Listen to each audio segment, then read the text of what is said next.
এনেকৈ অহা 5 বছৰত আমি 2 লাখ চৰকাৰী চাকৰি দিব পাৰোঁ।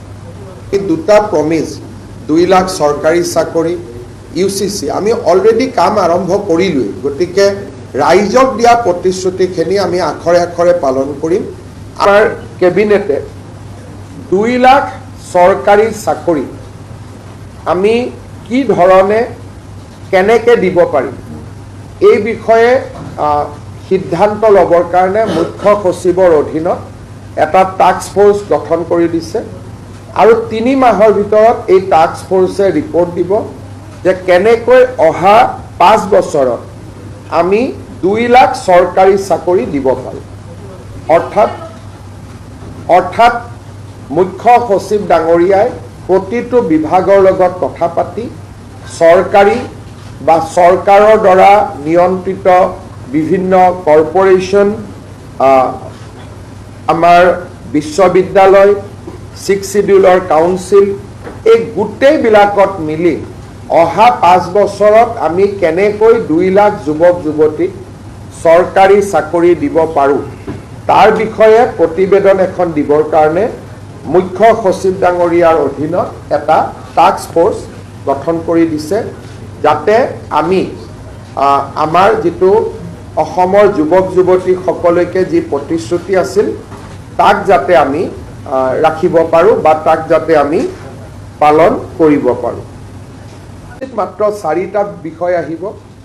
বিয়াৰ বাবে ন্যূনতম বয়স নিৰ্ধাৰণ হ'ব, পলিগেমি নাথাকিব, সম্পত্তিৰ অধিকাৰৰ ওপৰত থাকিব যে ছোৱালীয়েও সম্পূৰ্ণ অধিকাৰ পাব পাৰিব, লিভ ইন ৰিলেশ্যনশ্বিপৰ ওপৰত থাকিব।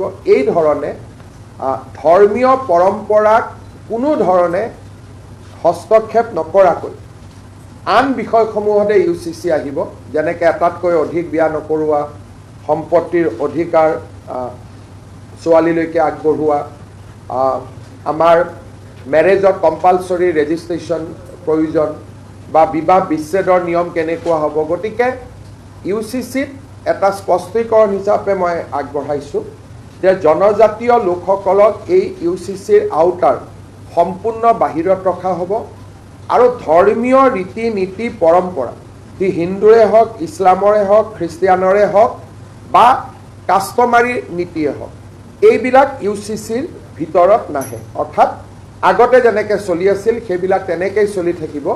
ই ইউচিচিৰ ছাবজেক্ট মেটাৰ নহয়। ৰিচুৱেলছ, কাষ্টম, ধৰ্মীয় ৰীতি নীতি ইউচিচিৰ ভিতৰত নপৰে।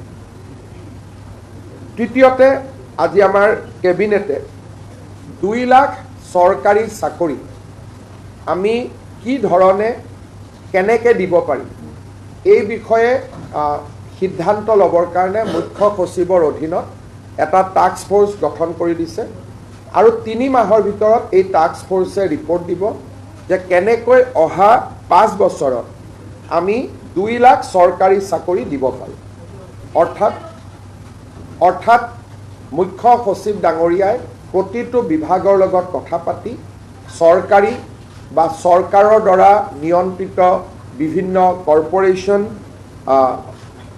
আমাৰ বিশ্ববিদ্যালয় 6 শিডিউলৰ কাউন্সিল এই গোটেইবিলাকত মিলি অহা 5 বছৰত আমি কেনেকৈ 2 লাখ যুৱক যুৱতীক চৰকাৰী চাকৰি দিব পাৰোঁ তাৰ বিষয়ে প্ৰতিবেদন এখন দিবৰ কাৰণে মুখ্য সচিব ডাঙৰীয়াৰ অধীনত এটা টাস্ক ফোৰ্স গঠন কৰি দিছে যাতে আমি আমাৰ যিটো অসমৰ যুৱক যুৱতী সকলকে যি প্ৰতিশ্ৰুতি আছিল তাক যাতে আমি ৰাখিব পাৰোঁ বা তাক যাতে আমি পালন কৰিব পাৰোঁ।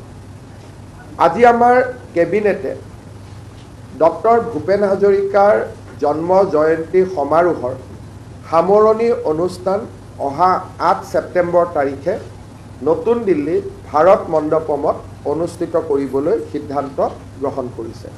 অৰ্থাৎ আমাৰ যি বৰ্ষজোৰা ভূপেন হাজৰিকাৰ জন্ম জয়ন্তী আমি উদযাপন কৰি আছোঁ তাৰ সামৰণি অনুষ্ঠান 8 ছেপ্টেম্বৰ তাৰিখে নতুন দিল্লীৰ ভাৰত মণ্ডপমত অনুষ্ঠিত কৰিবৰ বাবে সিদ্ধান্ত গ্ৰহণ কৰিছে। আজি কেবিনেটে 32 কোটি টকা ব্যয় সাপেক্ষে ডক্টৰ ভূপেন হাজৰিকাৰ এটা সংগ্ৰহালয় নিৰ্মাণৰ বাবে অনুমোদন আগবঢ়াইছে। অৰ্থাৎ এতিয়া আমাৰ শংকৰদেৱ কলাক্ষেত্ৰত ৩২ কোটি টকা ব্যয়েৰে ডক্টৰ ভূপেন হাজৰিকাৰ সংগ্ৰহালয় এটা আমি স্থাপন কৰিম, য'ত নেকি তেখেতৰ জীৱনৰ লগত জড়িত অমূল্য সম্পদৰাজিক আমি সংৰক্ষণ কৰিব পাৰোঁ। ইয়াৰে ১৩ কোটি টকা নৰ্থ ইষ্ট কাউন্সিলে দিব। অৰ্থাৎ টোটেল ৩৩ কোটি টকাৰ বা ৩২ কোটি টকাৰ নৰ্থ ইষ্ট কাউন্সিলে ১৩ কোটি টকা দিব আৰু ২০ কোটি টকা ৰাজ্য চৰকাৰে আগবঢ়াব। আজি সেই প্ৰকল্পটো আমাৰ প্ৰথম কেবিনেটতে অনুমোদন জনোৱা হৈছে। কলাক্ষেত্ৰত হ'ব। আজি ৰাজ্য চৰকাৰে অসমৰ মহা অধিবক্তা দেৱজিৎ শইকীয়াক আৰু ৫ বছৰৰ কাৰণে অসম চৰকাৰৰ মহা অধিবক্তা হিচাপে নিয়োগ কৰিছে। প্ৰধানমন্ত্ৰী নৰেন্দ্ৰ মোদী ডাঙৰীয়াই যোৱা কেইটামান দিনত ভাৰতৰ বিদেশী মুদ্ৰা সংৰক্ষণৰ কাৰণে আৰু অপব্যয় নকৰিবৰ বাবে ৰাজ্য চৰকাৰ আৰু দেশৰ জনগণক পৰামৰ্শ দিছিল। প্ৰধানমন্ত্ৰী ডাঙৰীয়াৰ পৰামৰ্শক সৰুগত কৰি আজি ৰাজ্য চৰকাৰে কেইবাটাও সিদ্ধান্ত গ্ৰহণ কৰিছে, যিকেইটা সিদ্ধান্ত মই আপোনালোকক ক'ব খুজিছোঁ। অহা 6 মাহ অসম চৰকাৰে কোনো নতুন গাড়ী মটৰ ক্ৰয় নকৰে। অৰ্থাৎ নতুন মন্ত্ৰীসকলকো অহা 6 মাহলৈকে নতুন গাড়ী দিয়া নহ'ব। আমাৰ বৰ্তমান যি পুৰণা গাড়ী আছে আমি সেই গাড়ীয়েদি আমাৰ কাম চলাব লাগিব।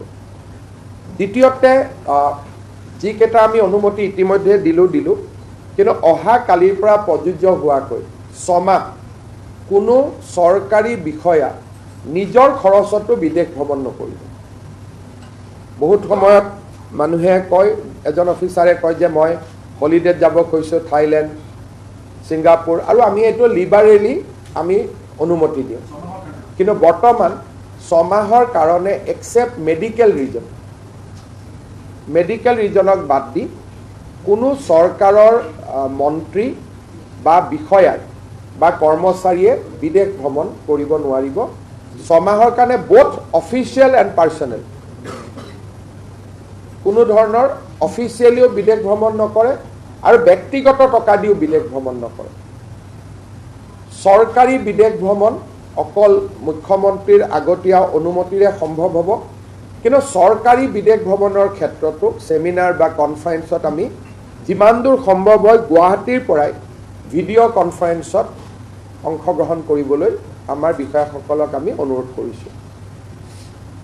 ৰাজ্যপালৰ পৰা আৰম্ভ কৰি আমাৰ প্ৰতিটো পৰ্যায়ৰ চৰকাৰী বিষয়া মন্ত্ৰীসকলৰ কনভয়সমূহ সৰু কৰা হ'ব, নিৰাপত্তাৰ দিশটোক বাদ দি।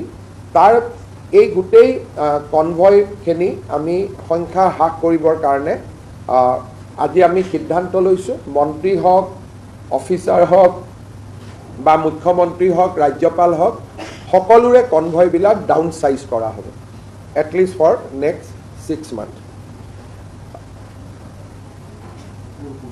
যোৱা বছৰৰ তুলনাত এই বছৰ অসম চৰকাৰৰ পেট্ৰল ডিজেল খৰচ, যিটো চৰকাৰে আমি গাড়ীত খৰচ কৰোঁ, it will be cut by 20% by reducing toll আৰু 2-4খন গাড়ী বেছিকৈ খৰচ নকৰি আমি চৰকাৰে যিমান টকাৰ তেল কিনে যোৱা বছৰৰ তুলনাত এই বছৰ আমি 20% ডিজেল আৰু পেট্ৰলত আমি কম খৰচ কৰিম। আৰু এটা আজি আমি সিদ্ধান্ত লৈছোঁ যে অহা 6 মাহ অসম চৰকাৰে কোনো বিদেশী বস্তু ক্ৰয় নকৰিব।